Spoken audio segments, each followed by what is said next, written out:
Selamat berjumpa kembali dalam layanan audio Sahabat Seperjalanan. Hari ini adalah hari Senin 14 Oktober 2024. Tema renungan saat teduh kita dengan judul Berdebat sampai berdosa. Firman Tuhan terambil dalam Ibrani 6 ayat 1 sampai dengan kedua. Sebab itu marilah kita tinggalkan asas-asas pertama dari ajaran tentang Kristus, beralih kepada perkembangannya yang penuh. Janganlah kita meletakkan dasar pertobatan dari perbuatan-perbuatan yang sia-sia dan dasar kepercayaan kepada Allah, yaitu ajaran pelbagai pembaptisan, penumpangan tangan, kebangkitan orang mati, dan hukuman yang kekal. Dan itulah yang kita perbuat jika Allah mengizinkannya. Mari kita berdoa. Bapa dalam surga, biarlah kehidupan kami kami memperjuangkan hal-hal yang prinsip, kami memperjuangkan hal-hal yang prioritas, dan bukan kemudian memperdebatkan hal-hal yang tidak penting. Dalam nama Tuhan Yesus kami berdoa, amin. Shalom sahabat seperjalanan yang dikasihi Tuhan. Berdebat sampai berbuat dosa.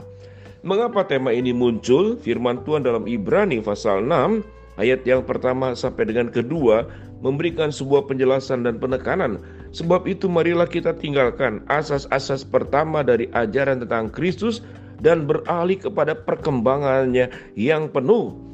Kita beralih dari asas pertama kepada perkembangannya yang penuh.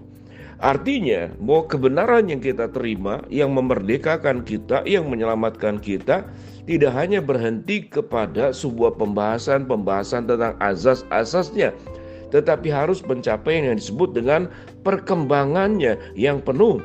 Janganlah kita melakukan lagi dasar pertobatan dari perbuatan yang sia-sia dan dasar kepercayaan kepada Allah. Kita bertemu dengan sebuah kalimat perbuatan yang sia-sia. Berarti ada perbuatan yang seharusnya, perbuatan yang dilakukan sebagaimana yang Tuhan kehendaki.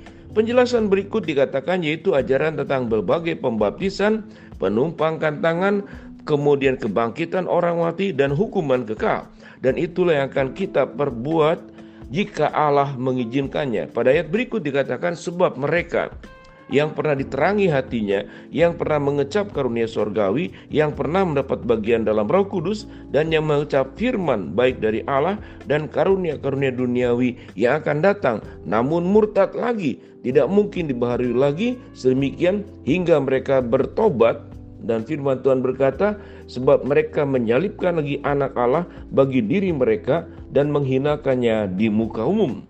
Kita melihat di sini ada perkataan murtad lagi. Di sini kita bertemu dengan kata-kata perbuatan yang sia-sia. Memahami kebenaran dengan tepat dan benar, maka itu sudah seharusnya. Menjaga kebenaran yang sudah kita miliki, yang sudah memerdekakan kita dari dosa, maka itu adalah perjuangan kita. Menjaga hidup kita untuk lebih memikirkan perbuatan-perbuatan yang dikehendaki Allah dan bukan perbuatan yang sia-sia.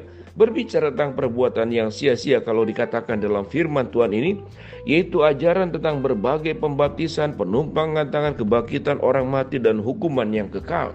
Alkitab mencatat apa itu yang namanya kebangkitan orang mati. Alkitab mencatat apa yang namanya itu hukuman kekal. Alkitab pun mencatat tentang pentingnya penumpangan tangan, dan Alkitab pun mencatat tentang pembaptisan. Namun Alkitab hanya mencatat sebagaimana firman Tuhan. Alkitab menjelaskan dalam batasan tertentu. Kita melihat ada orang berdebat pada sesama anak Tuhan, kemudian menimbulkan keributan dan perpecahan. Apa yang diperdebatkan? Yaitu antara baptis percik dan baptis selam. Ini diributkan, padahal dua-duanya adalah bagian yang sesuai dengan firman Allah. Allah mengizinkan pembaptisan melalui media air yang dicontohkan oleh Kristus. Lalu berdebat hal-hal yang Alkitab tidak memberikan penjelasan secara mendalam. Pada akhirnya itu menjadi perbuatan yang sia-sia. Ada juga tentang penumpangan tangan. Lalu kemudian kita memberikan tafsiran-tafsiran baru sendiri, yang pada prinsipnya Alkitab dipercaya oleh anak-anak Tuhan, memegang Alkitab yang sama, tetapi mengapa bisa berdebat? Ini menjadi sebuah pertanyaan. Alkitabnya sama, tetapi kemudian berdebat dan masing-masing menggunakan ayat-ayat Alkitab. Di mana kesalahannya? Kesalahannya bisa yang pertama adalah memang salah di dalam menafsirkan Alkitab.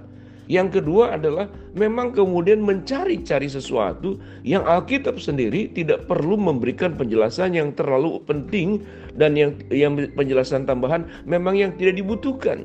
Firman Tuhan berkata, jangan kau menambahkan dalam kitab Wahyu, jangan juga engkau mengurangkan. Setiap firman yang sudah ditetapkan di dalam Alkitab yang Tuhan berikan kepada setiap kita masing-masing. Sahabat seperjalanan, ada juga sebuah pengajaran tentang bagaimana menginjili orang-orang mati. Alkitab tidak mencatat bagaimana menginjili orang-orang mati. Alkitab mencatat bahwa kerajaan Allah ini di dalam Kristus Yesus itu perlu disampaikan. Ada juga sebuah pembahasan yang meributkan bahwa di dalam ibadah itu, bahwa salib itu apakah perlu ada Yesusnya dan tidak ada Yesusnya. Itu yang diperdebatkan. Lalu kemudian timbullah perpecahan di dalamnya. Lalu kemudian timbul juga bahwa di dalam mimbar itu harus ada salib. Tapi anak-anak muda sekarang merasa salib tidak dibutuhkan, salib secara fisik. Karena sekarang sudah memberikan katakanlah media yang baru, media teknologi dengan screen penampilan yang kosong bagian mimbar depannya. Nanti bisa ditampilkan di dalam multimedia yang bisa menampilkan salib. Itu pun bisa menjadi sebuah perpecahan. Ada gereja yang kemudian meributkan masalah mimbar, bahwa generasi tua menyediakan mimbar dalam bentuk sebuah mimbar yang sangat bagus, yang terukir dengan baik, lalu terbuat dari kayu jati. Tapi kemudian anak-anak muda merasa lebih membutuhkan sebuah space ruang ibadah di dalam mimbar itu yang lebih kosong. Lalu kemudian di sana dibutuhkan alat band, lalu dibuatlah mimbar yang lebih sederhana. Itu pun menjadi sebuah keributan, bahkan bisa menjadi sebuah perpecahan. Ini yang dikatakan perbuatan yang sia-sia. Sebagaimana anak-anak Tuhan, banyak perbuatan yang sia-sia yang sesungguhnya itu yang firman Tuhan katakan, meributkan hal-hal yang tidak prinsip. Lalu kita tidak masuk ke dalam sebuah kepenuhan di dalam pertumbuhan. Apa yang kita kerjakan, kita membutuhkan tindakan-tindakan kasih. Kita butuh untuk menjangkau orang-orang, menyampaikan berita kebaikan Allah itu kepada dunia ini. Injil keselamatan tidak hanya dari Kristus yang menyelamatkan, tapi kebaikan-kebaikan yang kemudian memberikan manfaat buat dunia ini. Maka kita akan menjadi orang yang hanya berhenti pada perdebatan-perdebatan yang tidak perlu. Lalu apa yang ditimbulkannya? Yang ditimbulkan adalah perpecahan. Dan itu tentu disukai oleh iblis, karena iblis memang tugas utamanya adalah memecah belah, divide et impera, menjauhkan antara anak Tuhan dengan anak Tuhan, menjauhkan dari satu gereja dengan gereja lain, sehingga mereka sibuk bertengkar sendiri dan mereka lupa melakukan perbuatan-perbuatan kehendak Allah yang harus kita lakukan. Biarlah kita jangan sampai berdebat sampai kemudian berbuat dosa. Kita harus kemudian bekerja sama untuk membawa tentang berita kebaikan Allah kepada para pendosa, dan mereka hatinya terbuka kepada Kristus. Dengan demikian sahabat seperjalanan, biarlah kita jangan menjadikan pemahaman kita yang pada dasarnya dipaksakan, yang firman Tuhan pun tidak membahas hal tersebut, lalu kemudian kita berdebat sampai kemudian kita berbuat dosa. Berhentilah berbuat dosa, yaitu berdebat untuk hal-hal yang tidak perlu, berdebat yang menimbulkan perpecahan, saling menghina, saling menjelekkan, dan merasa paling benar sendiri. Mari kita berdoa. Bapa dalam surga, biarlah kebenaran firman Allah ini boleh menolong kami tumbuh dengan baik dalam firman Tuhan.